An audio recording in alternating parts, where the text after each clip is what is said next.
during this deeply sorrowful time. We will remember her forever.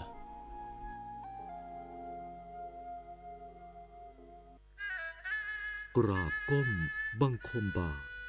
ปิยราชธิดาพระเสด็จสู่ฟ้าปวงประชาร่ำให้ครวญ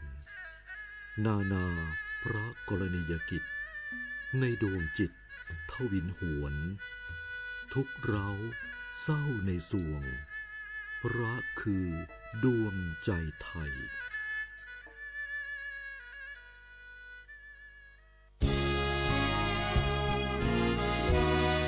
พระบารมีปกเกล้าเพื่อปวงชนชาวไทยจากพระราชกรณียกิจนานับประการที่พระบาทสมเด็จพระเจ้าอยู่หัวและพระบรมวงศานุวงศ์ทรงทุ่มเทพระวรกายทรงงานอย่างไม่เหน็ดเหนื่อยเพื่อประโยชน์สุขของประสบนิกรจากโครงการหลวงสู่การพัฒนาแหล่งน้ำส่งเสริมการศึกษาและด้านสาธารณสุขที่มุ่งเน้นการพึ่งพาตนเองและการพัฒนาอย่างยั่งยืนทุกย่างพระบาทคือการทรงงานทุกพระราชดำริคือพลังแห่งการพัฒนาเพราะประชาชนคือหัวใจของแผ่นดินร่วมเสริมสร้างความรักในสถาบันหลักของชาติโดยสำนักงานประชาสัมพันธ์ที่ 3 กรมประชาสัมพันธ์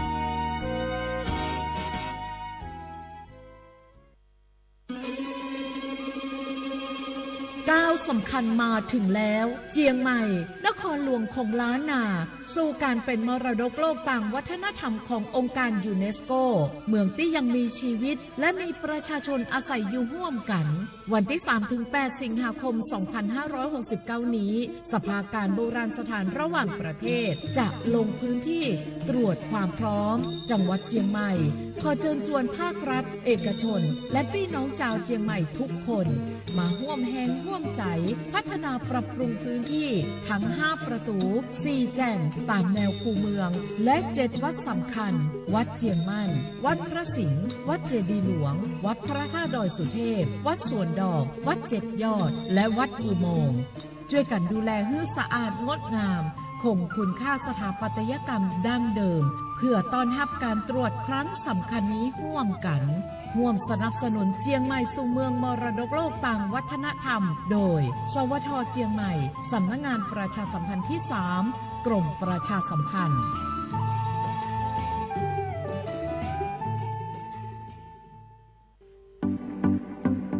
ขอเชิญคุณผู้ฟังพบกับรายการผู้ว่าราชการจังหวัดเชียงใหม่พบประชาชนรายการดีๆที่จะทำให้ทุกคนก้าวทันการพัฒนาจังหวัดเชียงใหม่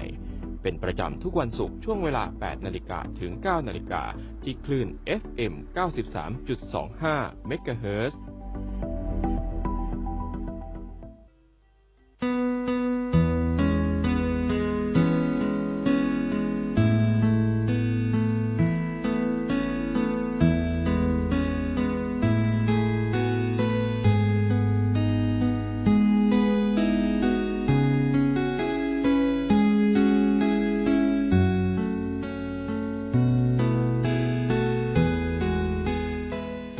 สวัสดีค่ะต้อนรับคุณผู้ฟังทุกท่านเข้าสู่ช่วงเวลาของรายการผู้ว่าราชการจังหวัดเชียงใหม่พบประชาชนค่ะกับตอนแรกที่เราได้มีการเปลี่ยนเวลาออกอากาศนะคะจากเดิมเราพบกันใน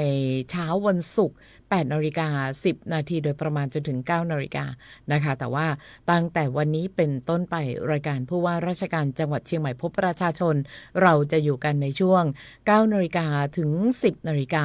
ทางสถานีวิทยุกระจายเสียงแห่งประเทศไทยจังหวัดเชียงใหม่และสวท.ฝางนะคะรวมถึงทุกคลื่นความถี่วิทยุในเครือข่ายของเราที่รับสัญญาณการออกอากาศกันนะคะในทุกๆตอนค่ะแจ้งเวลาเปลี่ยนออกอากาศด้วยนะคะเราจะพบกันในวันอาทิตย์ตั้งแต่บัดนี้เป็นต้นไปค่ะขอบพระคุณทุกท่านทุกคนที่อยู่เป็นเพื่อนกันแล้วก็ติดตามเรื่องราวข่าวสารไปด้วยกันนะคะแล้วก็ขอบคุณสำนักงานประชาสัมพันธ์จังหวัดเชียงใหม่ค่ะที่ซัพพอร์ตข้อมูลแล้วก็อยู่เบื้องหลังในการที่จะส่งข้อมูลให้กับเราในการที่จะ ผลิตรายการในทุกๆสัปดาห์นะคะขอบพระคุณผู้บริหารนะคะของเราทุกท่านค่ะที่ให้การสนับสนุนแล้วก็ซัพพอร์ตรายการกันมาโดยตลอดค่ะวันนี้ดิฉันวีระอนงค์ดวงทิพย์ค่ะทำหน้าที่ดำเนินรายการกับคุณผู้ฟังกันเหมือนเดิมนะคะแต่ว่าวันนี้วันแรกของการเปลี่ยนเวลาออกอากาศค่ะท่านผู้ว่าราชการจังหวัดเชียงใหม่นายรัฐพล นราดิศรนะคะท่านจะได้มาร่วมรายการแต่ว่าก็ต้องออกตัวกันไว้ก่อนว่าสัปดาห์นี้จริงๆแล้วท่านผู้ว่าจะมาร่วมรายการกันสดๆในห้องส่งแต่บังเอิญว่ามีภารกิจด่วนนะคะพิเศษก็เลยจะต้องขออนุญาตเป็นบันทึกไว้ในช่วงของท่านผู้ว่าราชการจังหวัดเชียงใหม่ค่ะแล้วก็ในช่วงต่อไปนะคะก็จะเป็นรายการที่จะมีผู้ร่วมรายการกันสดๆนะคะขออนุญาตเปลี่ยนเวอร์ชั่นด้วยเลยนะคะเพราะว่าตั้งแต่บัดนี้เป็นต้นไปรายการผู้ว่าราชการจังหวัดเชียงใหม่พบประชาชนเฮาจะอู้กำเมืองนะเจ้าตามที่ท่านผู้ว่าราชการจังหวัดเชียงใหม่นะเจ้าท่านบอกว่ารายการผู้ว่าราชการจังหวัดเชียงใหม่ต้องอู้กำเมืองขอบพระคุณเป็นอย่างยิ่งเจ้าเนาะคุณผู้ฟังก็สามารถที่จะติดตามรายการผู้ว่าราชการจังหวัดเชียงใหม่ได้ทุกคลื่นความถี่ของสถานีวิทยุกระจายเสียงแห่งประเทศไทยจังหวัดเชียงใหม่สวท.ฝางและทุกคลื่นความถี่ของวิทยุในเครือข่ายเจ้าช่วงแรกนะเจ้าเฮาจะได้นำการเทปบันทึกระหว่างท่านผู้ว่าราชการจังหวัดเชียงใหม่นะเจ้าท่านรัฐพล นราดิศรมาพบกับคุณผู้ฟังในช่วงแรกของรายการเจ้า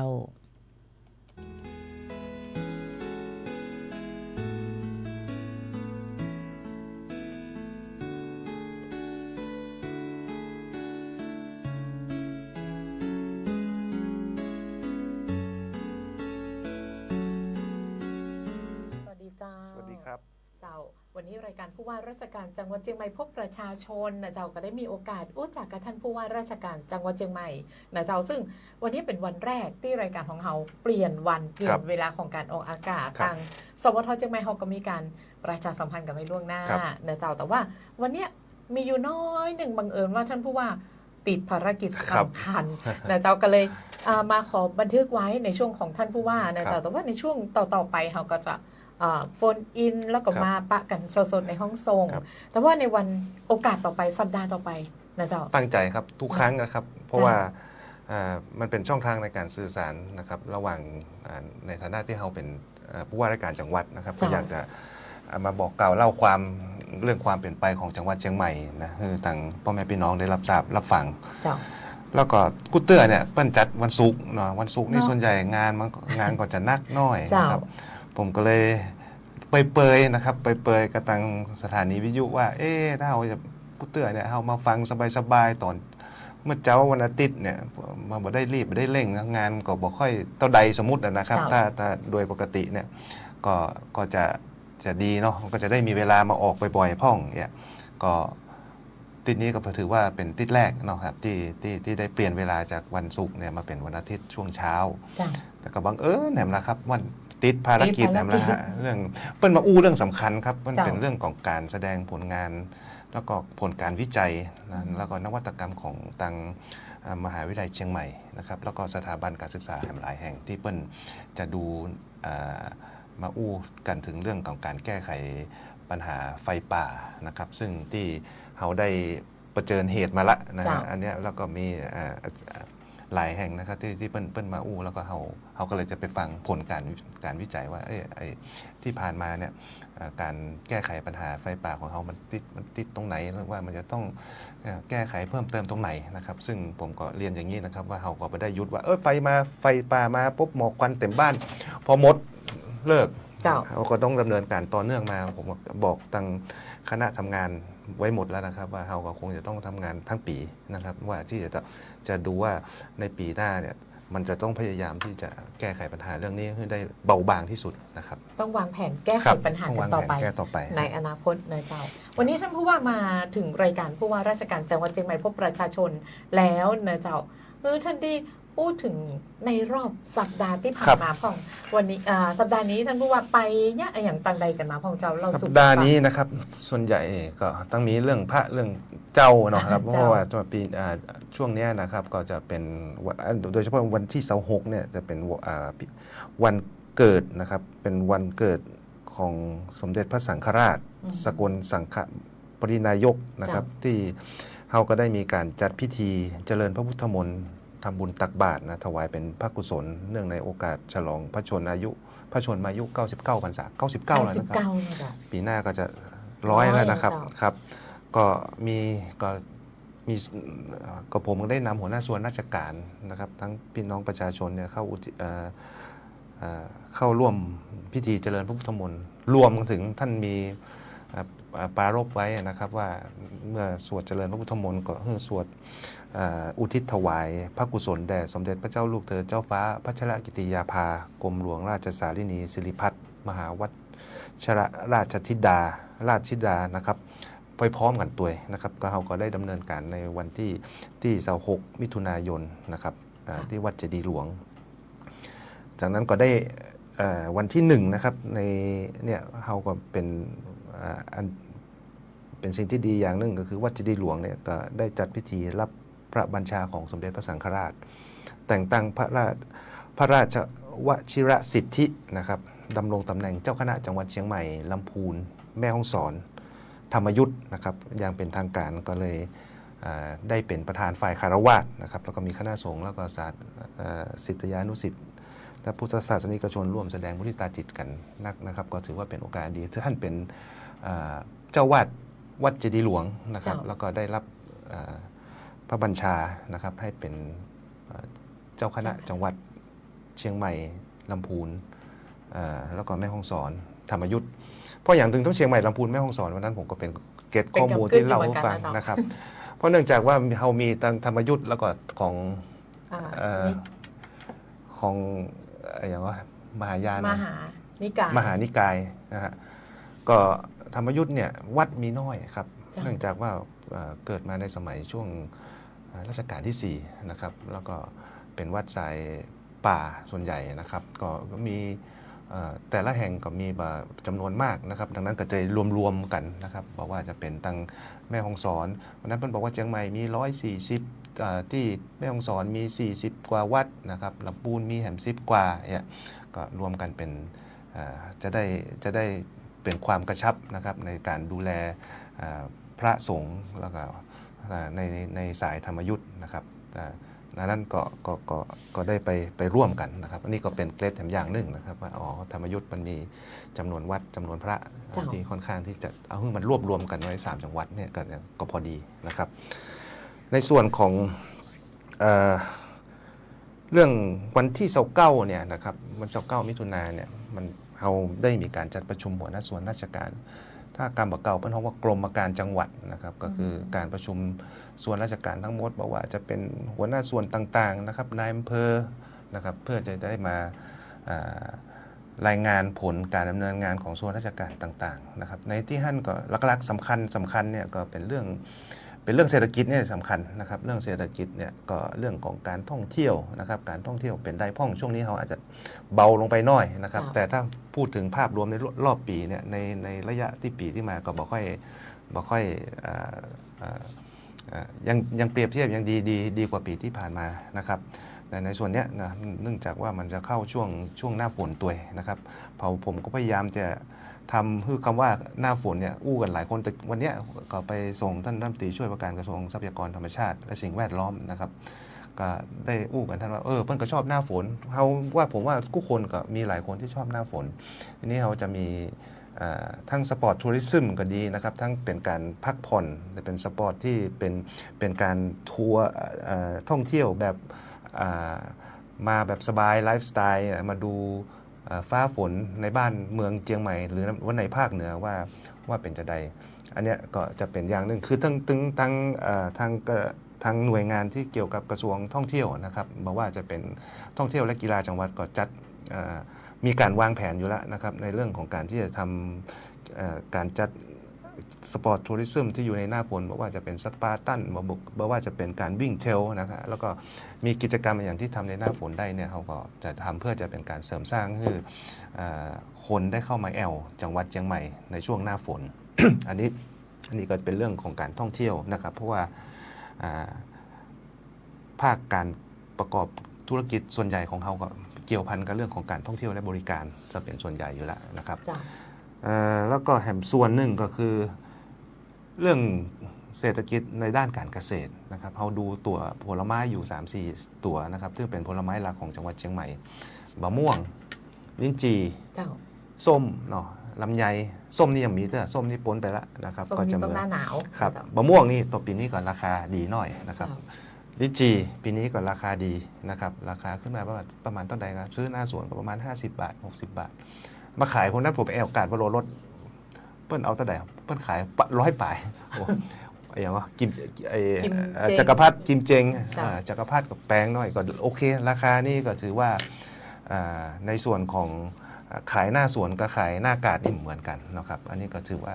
ปัญหาเรื่องของลิ้นจี่นี่ก็ทีนี้คือถือว่าราคาดีลำไยนะครับวันนั้นก็ถามทั้งท่านเกษตรท่านพาณิชย์นะครับท่านก็บอกว่าปีนี้เนี่ยผลผลิตมันลดน้อยลงกว่าปีที่ผ่านมาแล้วก็ลดน้อยลงกว่าค่าเฉลี่ยมันก็อยู่ประมาณสัก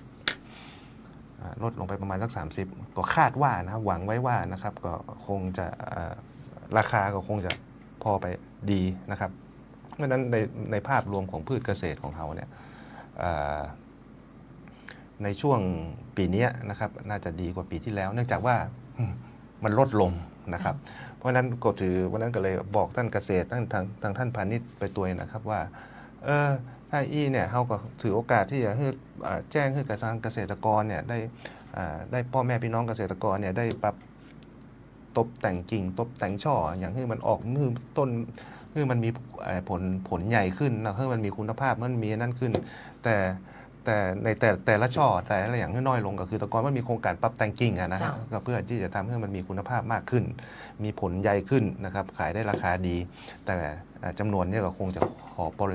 ปริมาณนี้เพื่อจะดูในเรื่องของดีมานด์ซัพพลายนะครับของความต้องการซื้อความต้องการความมีของอยู่ในกาดนะครับอันนี้ก็เป็นสิ่งหนึ่งที่ได้อู้กันในเรื่องของความมั่นคงก็มีครับในช่วงนี้ก็เป็นเรื่องที่ทางรัฐบาลเองนะครับก็เน้นในเรื่องการที่จะดูแลห้ามบ่ให้เกิดเรื่องของการเกิดความสิ่งผิดกฎหมายขัดศีลธรรมจรรยาหรือประเพณีวัฒนธรรมอันดีของบ้านของเมืองนะครับเขาก็ได้มีการทำโครงการหลายโครงการนะครับเป็นโครงการที่จะในช่วงจะเป็นการที่จะป้องปรามนะครับบอกว่าจะเป็นการประกอบธุรกิจที่ผิดกฎหมายการประกอบธุรกิจที่เป็นนอร์มันนีโดยมีชาวต่างชาตินะครับได้เข้ามาประกอบธุรกิจโดยอาศัยคนไทยเนี่ยบางหน้านะครับซึ่งในช่วง 2-3 ทิศที่ผ่านมาเนี่ยเราก็ได้มีการดำเนินการไปบอกว่าจะเป็นในเรื่องของการที่จะดูสัญชาตินะครับผมก็ได้แจ้งให้ทุกอำเภอนะครับไปตรวจสอบอย่างมาว่าที่เขาได้มีการพิจารณามาในแต่ละครั้งเนี่ยในแต่ละปีเนี่ยออกมาแล้วเนี่ยคนที่มีเหตุที่มันอันควรที่จะน่าสงสัยที่อยู่ในพื้นที่นะบอกว่าคนจะย้ายเข้าย้ายออกในบ้านเดียวกันเป็นในปีหนึ่งกันนักๆเนี่ยเป็น10 เตื้อขึ้นไปหรือว่าบ้านหลังหนึ่งมีคนอยู่10 ชาวคนเพื่อไปตรวจสอบนะครับเพื่อไปตรวจสอบแล้วก็ถ้าเจอเหตุการณ์ที่มันถูกต้องผิดปกติก็ดำเนินการตามหน้าที่บอกว่าจะเป็นการเพิกถอนคนที่อยู่ในหั่นนะครับหรือว่าการจะต้องดำเนินคดีถ้าหากได้มาโดยทุจริตอันนี้ก็พยายามเป็นการแก้ไขปัญหาในส่วนของการที่จะการได้สัญชาติมาโดยบ่ชอบโดยบ่ถูกโดยบ่ต้องนะครับและแถมส่วนนึงก็เข้ามาหมู่นักธุรกิจที่เอาทุนที่บ่ค่อยดีนะครับเป็นทุนเพื่อนเขาว่าทุนเทาทุนสีเทาเข้ามาแล้วมาฟอกในบ้านเขาเนี่ยตอนนี้เขากำลังดำเนินการร่วมกับหลายหน่วยงานที่เกี่ยวข้องครับบอกว่าจะเป็นตำรวจตม.พาณิชย์ที่ดินนะครับแถมสัก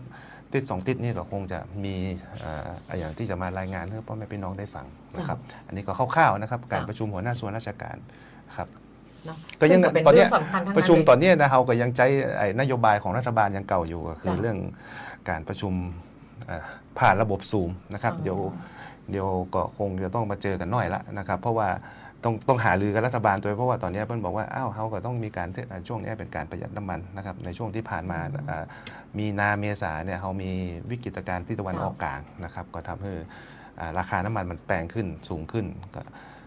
ในหลายอย่างนะครับก็ทำให้เราจะต้องลดการเดินทางนะครับและติดต่อสื่อสารด้วยการประชุมโดยใช้เทคโนโลยี แล้วก็ลดการเดินทางโดยไม่จำเป็นครับช่วงนี้ก็จะปิกมา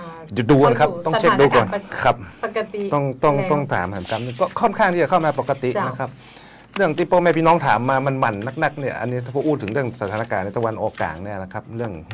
คูเมืองถนนคูเมืองของท่านเทศบาลผมก็กับท่านนายกนะครับว่าท่านนายกเราก็ตอนแรกเนี่ยเรารอเรื่องของสายไฟฟ้าใต้ดินที่มันแล้วก่อนนะครับแล้วก็หลังจากนั้นมากลายเป็นว่าเจอสถานการณ์ปุ๊บเนี่ยราคาก่อสร้างที่ถนนเนี่ยซึ่งเป็นราคาเดิมเนี่ยมันไปบวกมันมีใครทำเพราะว่าราคาน้ำมันมันขึ้นไปนักนะครับตอนนี้นะพอราคามันลงมาพอสมควรแล้วนะครับก็ผมก็ไม่ได้นิ่งนอนใจนะครับก็ได้รับคำบอกกล่าวจากพ่อแม่พี่น้องใจรถใจถนนนะครับคนทั่วไปก็แล้วแต่นะครับว่ามันอยากมาบัตรทำแล้วสักเตื้อนะครับก็บอกในที่นี้เลยว่าช่วงนั้นเราพยายามจะทำอยู่แล้วนะครับว่า1รอของไฟฟ้าตอนนี้ไฟฟ้ามันเสร็จแล้วก็จะรอก็จะได้ดำเนินการตอนแรกมันก็ต้องไปปรับราคาใหม่สตางค์ก็มีแล้วเพราะมันตั้งเป็นปีงบประมาณพอปุ๊บเนี่ยเราก็เลยราคาน้ำมันลงมาแล้วเนาะอันเนี้ยโอเคในทางเทศบาลก็คงทำประกาศจะซื้อจัดจ้างนะครับก็จะดำเนินการให้เร็วที่สุดครับพี่น้องประชาชนก็ถ้าพอได้ครับถ้าพอได้ถนนบ้านเฮาที่หลายคนก็จมนะจ๊ะว่ามันบาดีมันขับรถก็จะพังจะแล้วแต่เจ้ากับนี้ก็วันตั้งหน้าคือเวลาสักหน่อยนะสักหน่อยครับถนนบ้านเฮาไม่ได้นิ่งนอนใจครับผมก็ไม่ได้นิ่งนอนใจเพราะผมฟังข่าวมาตลอดนะครับแล้วก็สดับรับฟังแล้วก็อู้กับท่านนายกหลายๆที่นะครับอย่างเช่นในเขตเทศบาลนี่ก็เขาจะโดนเรื่องที่ว่าถนนเนี่ยเป็นถนนโลกดาวอังคารถนนเป็นบุกเป็นบ่อนะครับมาถึงอันนี้เป็นภารกิจในรอบสัปดาห์ของท่านผู้ว่านะเจ้าเราก็มาถึงช่วงนี้เจ้าท่านผู้ว่าอยากจะฝากอย่างเป็นพิเศษสำหรับพี่น้องประชาชนคนเจียงใหม่หรือว่าคุณผู้ฟังที่กำลังรับฟังเราอยู่กันตอนนี้เจ้า2-3 เรื่องนะครับแต่ตอนแรกเนี่ยภารกิจของผมจริงๆแล้วมันยังหมดมดเตอร์นะเราอู้ได้เป็นบางส่วนที่สำคัญเนี่ยก็มีเรื่องงานยาเสพติดนะครับแต่ที่ไม่ได้อู้วันยาเสพติดโลกวันที่26นะครับเราก็แก้ปัญหายาเสพติดมาพอสมควรนะครับเป็นเมินแล้วครับแต่ก็ต้องฝากพ่อแม่พี่น้องนะครับได้ช่วยกันชี้เบาะแสแจ้งเบาะแสนะครับอย่างแรกก็คือว่าผมเนี่ยเห็นว่าปีนี้เราก็จับได้นักนะครับนักกว่าปีที่แล้วก็เป็นเต้าหนึ่งนะครับ400 ล้านเกือบ500 ล้านเม็ดแล้วนะครับยาบ้าก้ายาบ้านะครับบ่รวมเฮโรอีนไอซ์อย่างพวกนี้ต่างๆเพราะนั้นยิ่งจับมันก็ยิ่งนักเราก็ยังเข้าใจว่าเพราะอย่างเพราะนั้นผมว่ามันต้องอยู่ที่ต้องจำกัดตรงดีมานนะครับดีมานก็คือผู้ค้ารายย่อยนะครับผู้เสพนะเขาก็พยายามจะเอาผู้เสพมาเป็นผู้ป่วยนะครับทำมาบำบัดรักษาแล้วก็ออกไปก็คงไปวนอยู่รอบเดิมเหมือนกันนะฮะก็เลยว่าถ้าอย่างนี้เนี่ยมันก็ต้องว่าถ้าหากว่าผู้ค้ารายย่อยผู้เสพเนี่ยกลับเข้าไปเนี่ยเขาก็ไปเจอสังคมเดิมๆนะครับแล้วก็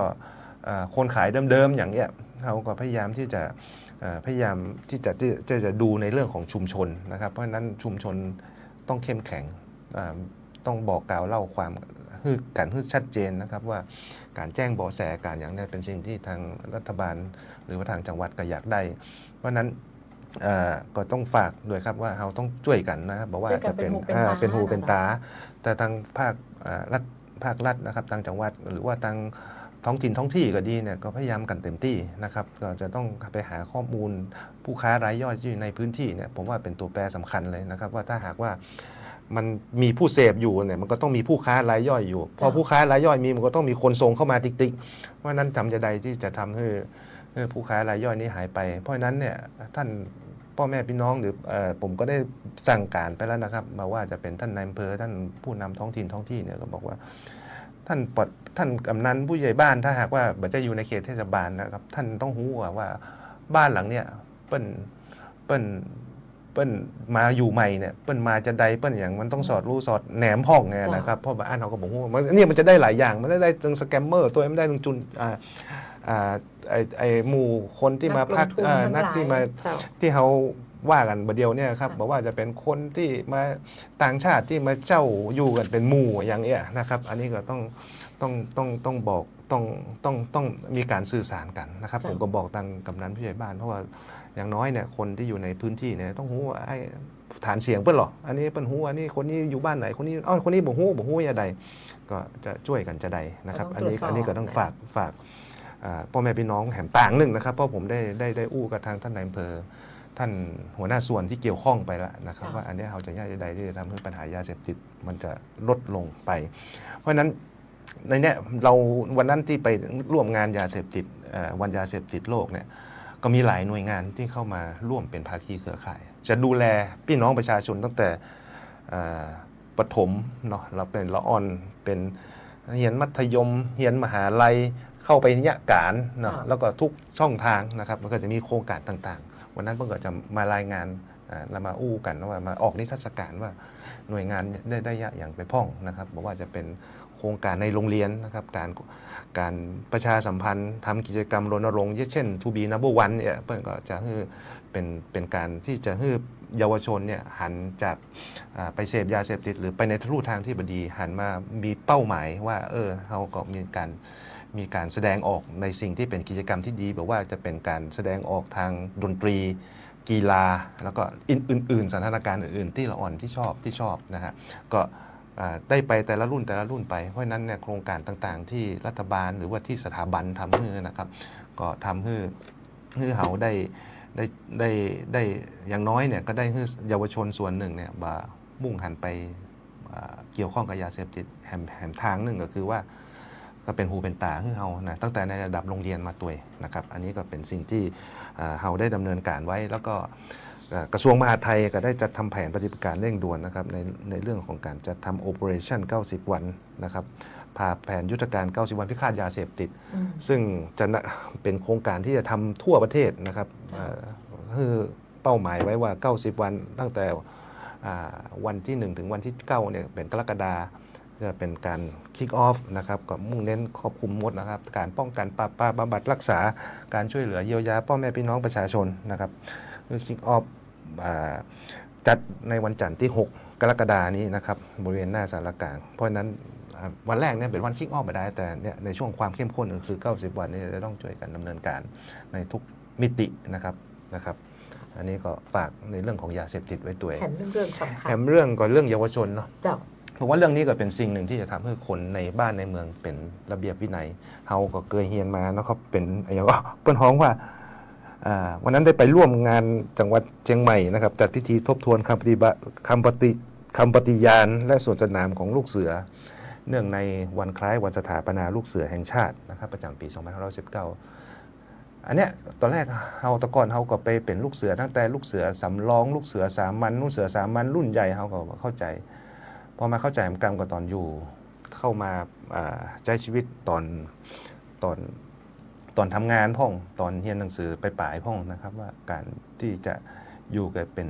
กลุ่มเนี่ยมันต้องมีระเบียบมีวินัย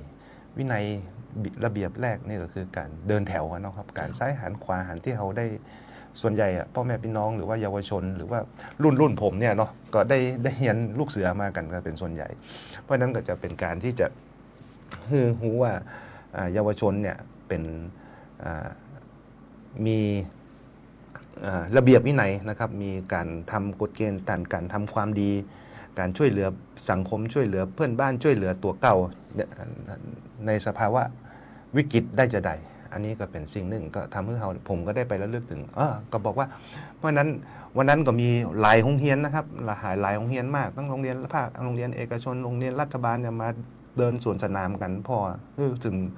ความเป็นระเบียบเรียบร้อยของนักเรียนนะครับอันนี้ก็เป็นอย่างหนึ่งที่จะฝึกวินัยของเฮาเนี่ยเพื่อที่จะโตขึ้นไปในอนาคตของเยาวชนเนี่ยโตขึ้นไปในอนาคตเพื่อจะได้รู้ว่าไ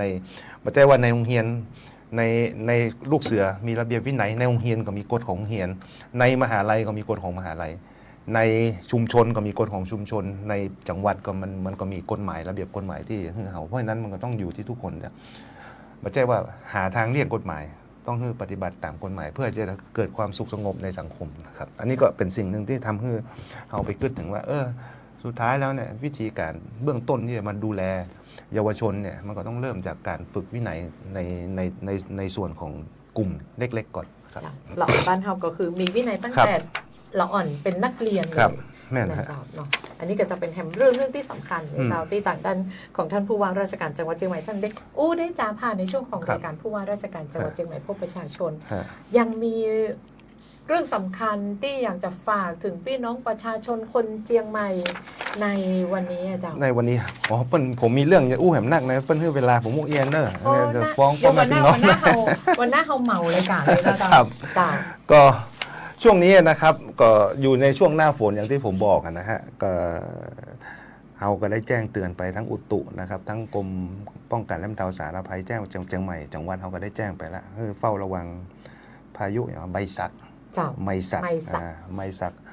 ก็เปิ้ลบอกว่าจะทำให้เกิดน้ำป่าไหลหลากหรือโคลนดินโคลนถล่ม จ้ะ สามารถทำให้เกิดได้เนี่ยก่อนในช่วงวันที่ 3-6 กรกฎาคมก็คือตั้งแต่ตะวาละนะครับ จ้ะ เราก็เห็นวันนี้ฟ้าฝนก็ตกบ้องเบาบ้องบางคนอยู่ในเมืองกับมกเอบางคนอยู่ตรงแม่แจ่มก็เต็มตกนักเนี่ยเพราะฉะนั้นเราก็ได้แจ้งเตือนไปกับฝากพ่อแม่พี่น้องนะครับว่าช่วงนี้ทั้งเรื่องของ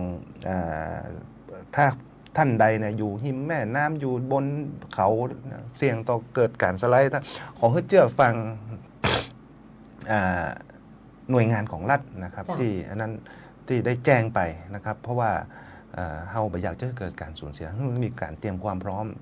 ทางเฮาก็ได้มีการซักซ้อมแผนไปแล้วนะครับ จ้ะ ว่าเมื่อเกิดเหตุการณ์น้ำท่วมดินถล่มเนี่ยเฮาจะต้องดินถล่มโคลนถล่มนะเฮาจะเนี่ยจะใดเฮาก็ได้มีการเทียมทำเป็นห้องว่าซ้อมเสมือนจริงไปละ1 ครั้งนะครับ แล้วก็ข้อสังเกตไป เพราะฉะนั้นก็ฝากนะครับว่าในช่วงนี้ก็ให้ดูในเรื่องของถ้าอยู่ในพื้นที่ที่เป็นพื้นที่เขานะครับบ้านเฮาเนี่ยมัน จ้ะ ส่วนใหญ่ก็เป็นพื้นที่เขาพื้นที่เสี่ยงนักนะครับโดยเฉพาะอย่างยิ่งอำเภอแม่แจ่มก่อยดอยเต่า จอมตองฮอด มาถึงแม่แตงฝางชัยประการอันเนี้ยพื้นที่ที่เคยมีดินสไลด์ดินถล่มไปเนี่ยเพราะฉะนั้นก็อยากจะฝากให้พ่อแม่พี่น้องช่วยเฝ้าระวังด้วยนะครับช่วยสังเกตด้วยนะครับ ท่านไหนที่อยู่บนพื้นที่แห่งเนี้ยก็ขอให้ได้ดูสังเกตแล้วว่าฝนมันตกหนักเป็นประจำก็แล้วก็ที่ดินที่เนี่ยมันเคยมีการสไลด์อย่างขึ้นมาแล้วก็ทางอำเภอทางท้องถิ่นเพิ่งก็เคยได้สำรวจอยู่แล้วว่าพื้นที่ไหนจะเป็นพื้นที่เสี่ยงในเมืองเข้ามานะฮะก็วันนี้ผมก็ได้แจ้งกับท่านนายกหน่อยนะครับ จ้ะ กับนายกหน่อยเพิ่นก็ขยันนะเพิ่นก็บอกว่าเนี่ยผมเอาคนไปวางไว้เลยเวลาฝนตกมาปุ๊บเนี่ยบางเตื้อเนี่ยเขาเห็นนะผมก็เขาได้แจ้งไปก่อนแล้วว่าคือเทศบาลที่มีความเสี่ยงเนี่ยมีพื้นที่ที่มีน้ำท่วมเป็นประจำน้ำท่วมขังเป็นประจำเนี่ยถ้าเกิดขุดลอกคลองขุดลอกเนาะไอ้ลำเหมืองอย่าง จ้ะ เพื่อจะให้น้ำไหลเดินสะดวกในช่วงที่หน้าฝนนักๆเนี่ยแล้วก็สำคัญก็คือบางเรื่องเนี่ยมันแก้ง่ายนะครับเอาแค่มันมีเศษขยะอย่างไปติดท่อระบายน้ำหน่อยเอาไปเคลียร์ออกน้ำมันก็ไหลลงไปเร็วละอย่างนั้นก็ดูท่านจะสังเกตเห็นในเขตเทศบาลมันจะมีเจ้าหน้าที่นะของเทศบาลใส่เสื้อสีเขียวๆว่านั่นนะเดินพอถ้าฝนตกเนี่ยนะเปิ้ลพยายามที่จะแก้บ่ให้น้ำท่วมขังอันนี้ก็เป็นต้องฝากขอบคุณและคือกำลังใจนะครับเจ้าหน้าที่ของเทศบาลนะครับที่ต้องฝนตกนี่ก็ต้องไปนอน ก็ต้อง ยืนกลางฝน ไป ไป ตากฝน ตรวจ อ อยู่ ยู่ นะ นะครับ จ้ะ หน้าที่สำคัญก็แหมอันนึงก็แยกอย่างก็แยกเซนเฟสนะทางรอดอ่ะ รอดซันเดย์ ก็พยายามแก้แล้วนะฮะเพราะว่าตอนนั้นน่ะมันมีดินมีอย่างไปอุดในไอ้เครื่องสูบน้ำที่ตรงลุ่มมันก็ทำให้น้ำมันถูกสูบออกไปจ้าแล้วก็ทำให้น้ำมันท่วมในทางรอดท่านนะครับ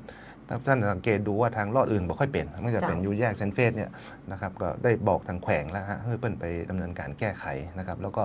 ถ้าฝนตกนี่ก็ต้องจัดเจ้าที่เหมือนเทศบาลเนี่ยไปดูแล้วก็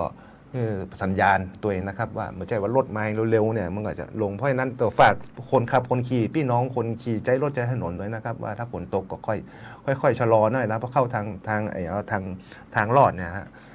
ก็เขาก็บ่ใจอย่างก็เพื่อป้องกันการเกิดอุบัติเหตุนะครับแล้วอาจจะเป็นการมาคาดฝันนะฮะแต่ในระดับเฮาเนี่ยก็ได้บอกให้ทางเจ้าหน้าที่ที่เกี่ยวข้องเนี่ยโดยเฉพาะแขวงการทางเนี่ยนะครับ ไปดำเนินการแก้ไขในเรื่องนี้แล้วครับแล้วก็ดูแลเรื่องสุขภาพด้วยนะครับฝนตกหนักๆนะครับหลังจากไม่สักมาแล้วจะมีบายีมาแหมนะแล้วต้องดูสถานการณ์ว่าจะเข้ามาทางใต้ของบ้านเฮานะครับ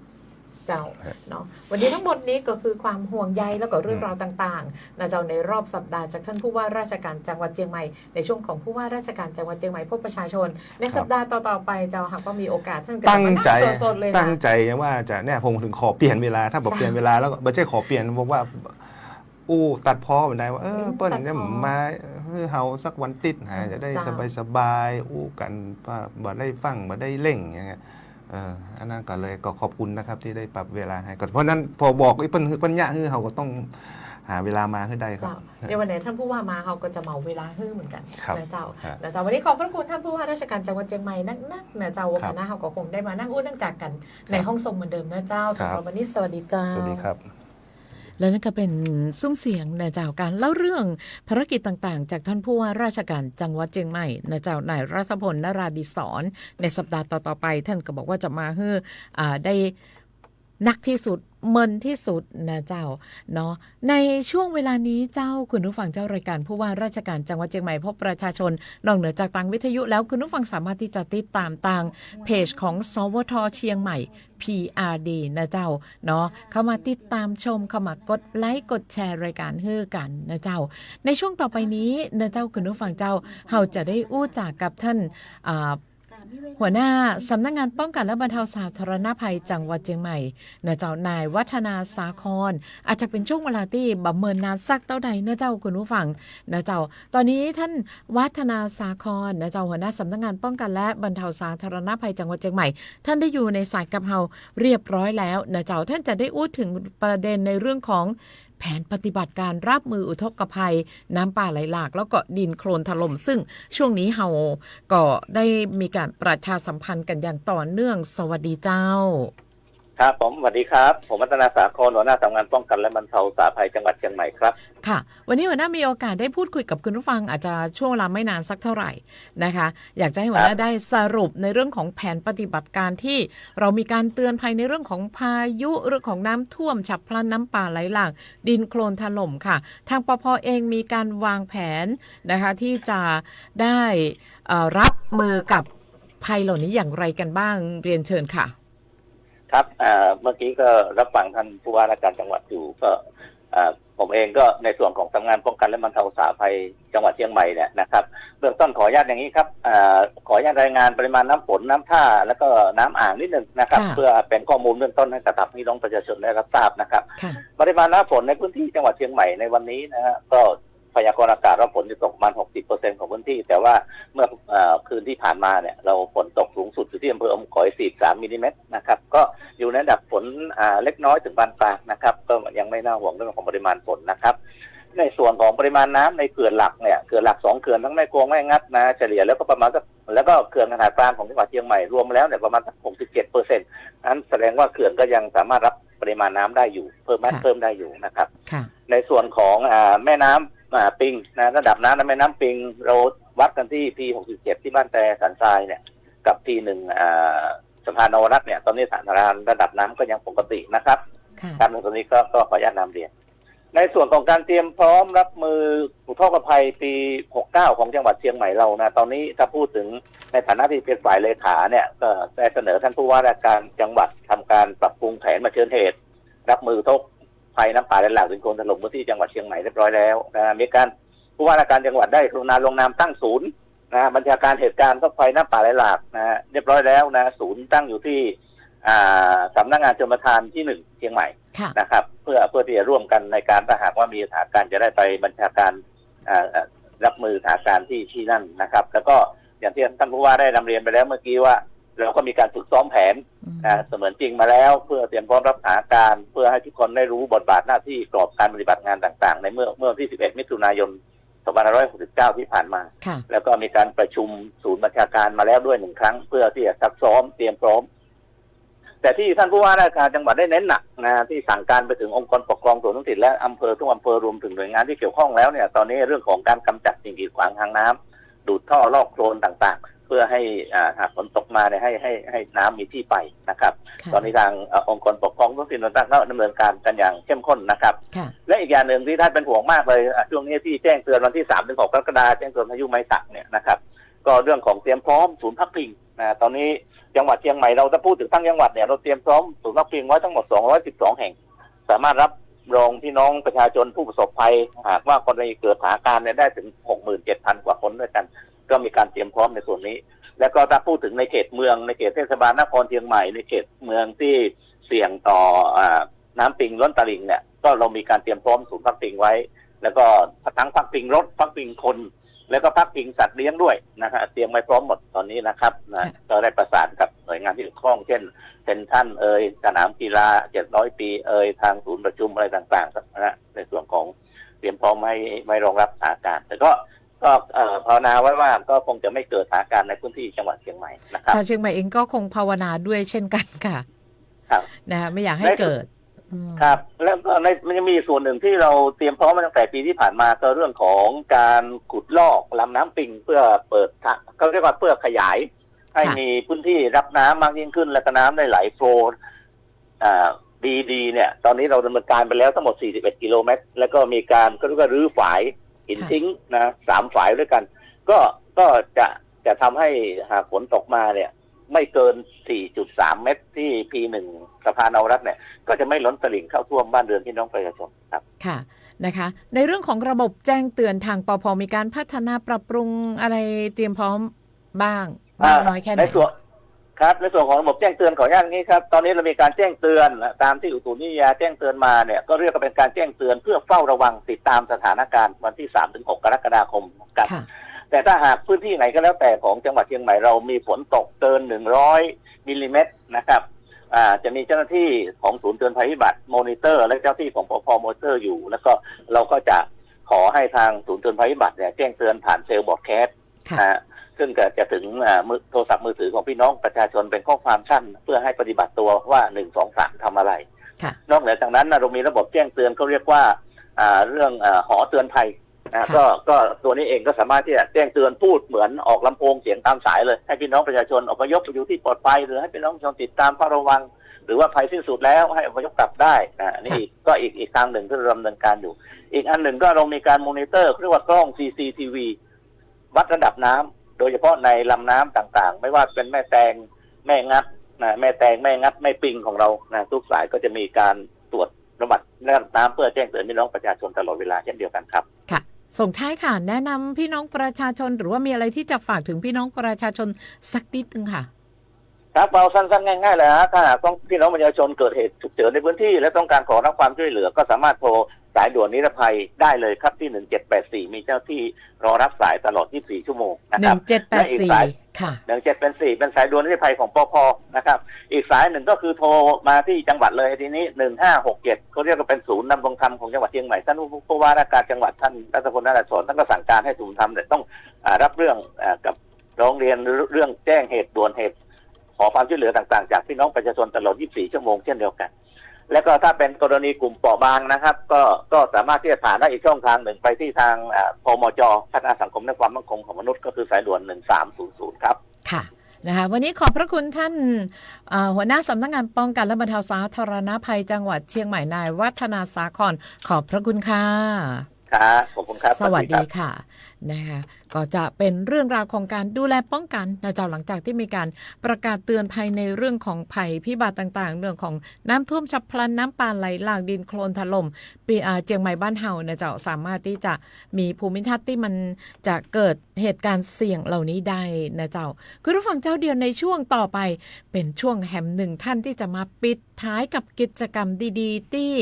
น่าสนใจนั่นก็คืองานแม่โจ้พราย2026นะเจ้าดร.พงษ์ธรจันเลื่อนนะเจ้าประธานกรรมการมูลนิธิเดอะลิงก์นะเจ้ากรรมการส่งเสริมความเท่าเทียมระหว่างเพศกระทรวงพัฒนาสังคมและความมั่นคงของมนุษย์ชุดที่1นะเจ้าตอนนี้ท่านอยู่ในห้องส่งกับเฮาแล้วเป็นที่เรียบร้อยนะเจ้าสวัสดีเจ้าครับสวัสดีท่านผู้ว่าราชการจังหวัดนะครับแล้วก็คุณเก่งตลอดจนพี่น้องประชาชนจังหวัดเชียงใหม่ครับ เจ้าเนาะเวลาของเฮาเนี่ยมันอาจจะบ่นักสักเท่าไหร่นะเจ้าอาจารย์อาจารย์ได้เล่าภาพรวมของงานแม่โจ้พรายในครั้งนี้แล้วก็พี่น้องประชาชนหรือใครที่อยากจะมีส่วนร่วมสามารถมีส่วนร่วมกับงานนี้ได้จะไรเจ้าครับงานแม่โจ้พรายนี่นะครับปีนี้เป็นปีที่3เนาะซึ่งจัดอยู่ที่อันนี้ก็หลักๆคือเทศบาลเมืองแม่โจ้นะครับในเขตอำเภอสันทรายครับซึ่งปีนี้เองเนี่ยถือว่าเป็นนิมิตหมายที่ดีนะครับที่เราได้มีโอกาสร่วมกับหน่วยงานภาครัฐหลายๆส่วนนะครับประเด็นหลักของแม่โจ้พรายเนี่ยก็คืออย่างธีมปีนี้นะฮะปัญหาว่าธีมที่ว่าพรายแม่โจ้พรายเพื่อความหลากหลายและสันติภาพนะครับผมอันนี้คือธีมของเราในปีนี้นะครับแม่โจ้พรายนี่นะครับถือว่าเป็นพรายที่ให้ความสำคัญนะเราพยายามส่งเสริมเรื่องแนวคิดการรณรงค์ความเท่าเทียมระหว่างเพศเนาะแล้วก็การเคารพในศักดิ์ศรีตลอดจนการไม่เลือกปฏิบัติด้วยเหตุแห่งเพศเคารพกันทุกเพศทุกวัยนะครับอันนี้เป็นแนวคิดหลักของเปิ้ลคราวนี้กิจกรรมสำคัญของแม่โจ้พรายเนี่ยซึ่งเราจะจัดกันวันที่ 15-16 กรกฎาคมนี้นะครับก็ไม่ได้จำกัดเฉพาะการเดินขบวนหรือการอบรมเรื่องประเด็นเรื่องความเท่าเทียมทางเพศให้นักศึกษาเท่านั้นนะครับกิจกรรมของเราหลักๆเนี่ยทางแม่โจ้พรายเนี่ยโดยเฉพาะทางเทศบาลเมืองแม่โจ้นะครับร่วมกับมูลนิธิเดอะลิงเนี่ยเราจัดทำสิ่งที่ฮ้องว่าข้อตกลงความร่วมมือระหว่างหน่วยงานหรือที่ฮ้องว่า MOU นะครับผม MOU เนี่ยก็จะประกอบไปด้วยหน่วยงานราชการที่อยู่ในเขตอำเภอสันทรายซึ่งก็จะมีอบจ.เป็นเก้านะครับผมแล้วก็มีเทศบาลเมืองนะครับที่อยู่ในเขตอำเภอสันทรายศูนย์การศึกษาโรงเรียนต่างๆนะครับที่อยู่ในเขตอำเภอสันทรายหลักๆของการทำ MOU เรื่องนี้เนี่ยก็คือการประยุกต์นำเอาแนวปฏิบัตินะครับที่ทางคณะกรรมการส่งเสริมความเท่าเทียมระหว่างเพศกรมกิจการสตรีนะครับและครอบครัวของกระทรวงพม.เนี่ยเป็นได้ทำไว้นะครับหลักๆผมขออนุญาตสรุปสั้นๆนะครับอันที่1เนี่ยก็คือเรื่องแนวคิดเรื่องการแต่งกายให้ตรงกับเพศสภาพนั่นหมายความว่าทุกหน่วยงานเนี่ยก็อาจจะต้องเคารพในบุคคลต่างๆในเพศสภาพที่หลากหลายอาจจะไม่ได้มีเฉพาะผู้หญิงผู้ชายเพราะฉะนั้นการแต่งกายเนี่ยก็อนุญาตให้แต่งกายตามเพศสภาพนะครับอันที่2ต้องมีสถานที่ที่เอื้อต่อการใช้ชีวิตหรือการปฏิบัติการให้กับทุกๆเพศสภาพนะอันที่3การรับสมัครงานเนี่ยต่อแต่นี้ไปหลังจากที่เรามีพระราชบัญญัติส่งเสริมความเท่าเทียมระหว่างเพศปี58เนี่ยการสมัครงานจะไม่ระบุเพศเนาะจะบอกว่าอันเพศหญิงเพศชายนะครับแต่จะให้ความสำคัญเรื่องของความรู้ความสามารถทักษะในงานมากกว่าและอันที่4เนี่ยก็จะเรื่องการไม่ใช้ถ้อยคำที่รุนแรงหรือถ้อยคำที่ไม่สุภาพต่อบุคคลที่มีความหลากหลายทางเพศนะครับอันที่5เนี่ยก็คือเรื่องของแนวคิดเรื่องการคัดสรรกรรมการต่อตอนนี้ไปกรรมการเนี่ยควรจะมีสัดส่วนหญิงชายแล้วก็สัดส่วนของบุคคลผู้มีความหลากหลายทางเพศเป็นองค์ประกอบด้วยนะครับผมแม่โจ้พรายนี่นะฮะผมบอกเลยว่าปีนี้ทางเทศบาลเมืองแม่โจ้โดยท่านนายกเทศบาลเมืองแม่โจ้เนี่ยคุณทัศนีเนาะมันมีวิสัยทัศน์ค่อนข้างสูงเกี่ยวกับเรื่องการรณรงค์ส่งเสริมความเท่าเทียมระหว่างเพศนะครับ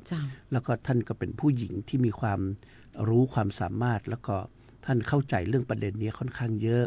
และปีนี้ทางเทศบาลเองเนี่ยก็ได้เชิญชวนบรรดาเทศบาลต่างๆนะครับเข้ามาร่วมทำ MOU ตัวทั้งโรงเรียนทั้งมหาวิทยาลัยแม่โจ้ตัวนะครับแล้วก็ทางท่านในอำเภอตัวปีนี้เป็นปีที่3ซึ่งเขาได้รับเกียรตินะครับจากท่านที่ปรึกษารัฐมนตรีว่าการกระทรวงพัฒนาสังคมและความมั่นคงของมนุษย์นะฮะดร.อเนกชัยเนี่ยก็มาร่วมในงานเขาตัวนะครับเขามีหนังสือเชิญไปถึงท่านผู้ว่าตัวนะครับคือท่านได้มาเป็นประธานแล้วก็มาเป็นจักษิเพราะอย่างพยานในการสักขีพยานในการจัดงานครับ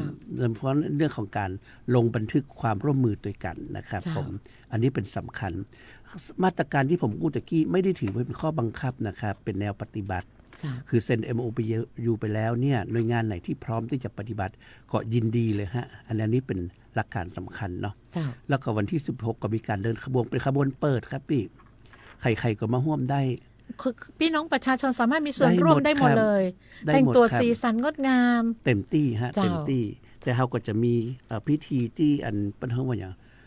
มีการไว้อาลัยพระองค์ เจ้า ท่านตัวนะครับ เจ้า ผมซึ่งอันนี้ก็เป็นความร่วมไม้ร่วมมือของเจ้าอำเภอสันทรายนะครับ ต้องขอบคุณท่านนายกเทศบาลตัวนะครับ เจ้า ท่านอธิการบดีแล้วก็ทางอบจนะฮะตลอดจนถึงทางอำเภอสันทราย ปีนี้ถือว่าอำเภอสันทรายเป็นโมเดลก็ได้ของประเทศนะฮะ จ้ะ คือพรายเนี่ยส่วนใหญ่มันจะเป็นการทำในระดับจังหวัดเนาะเชียงใหม่พรายนครศรีธรรมราชพรายสกลนครเนี่ยมีเยอะแยะไปหมดแหละครับ แม่นเจ้า ครั้นี้แม่โจ้พรายเนี่ยถือว่าเป็นพรายในระดับชุมชน เจ้า ระดับอำเภอ ซึ่งอย่างที่เฮาฮูนะว่าประเทศไทยกำลังก้าวสู่การเป็นเจ้าภาพWorld Pride ปี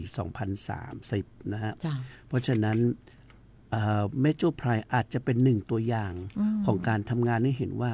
พรายมันจัดในทุกๆระดับนะครับ เจ้า และตอนนี้พรายอาจจะไม่ได้จำกัดเฉพาะเดือนมิถุนาหรือเดือนพายแล้วนะฮะทำได้ตลอดทั้งปีครับปี เจ้าแล้วถือว่าเป็นกิจกรรมดีๆเจ้าอาจารย์เจ้า ในโอกาสต่อไปเนี่ยเราอาจจะได้มีโอกาสมามาจากกันในเรื่องของแม่โจ้พรายนะเจ้าหรือว่ากิจกรรมพรายดีๆที่แฮมหลายตี้หลายต่างตี้จะมีขึ้นนะเจ้าเฮาคือการสนับสนุนนะเจ้าสำหรับกิจกรรมดีๆเหล่านี้วันนี้ต้องขอบพระคุณนะเจ้าสำหรับ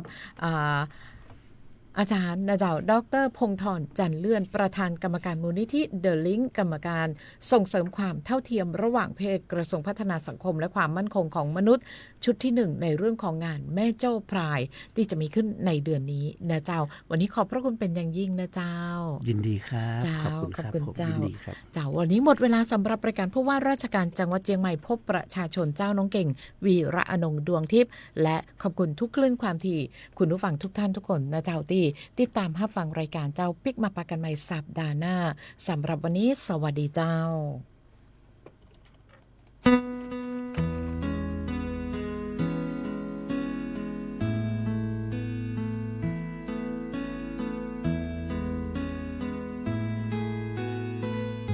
วิทยุกระจายเสียงแห่งประเทศไทยและเครือข่ายทั่วประเทศ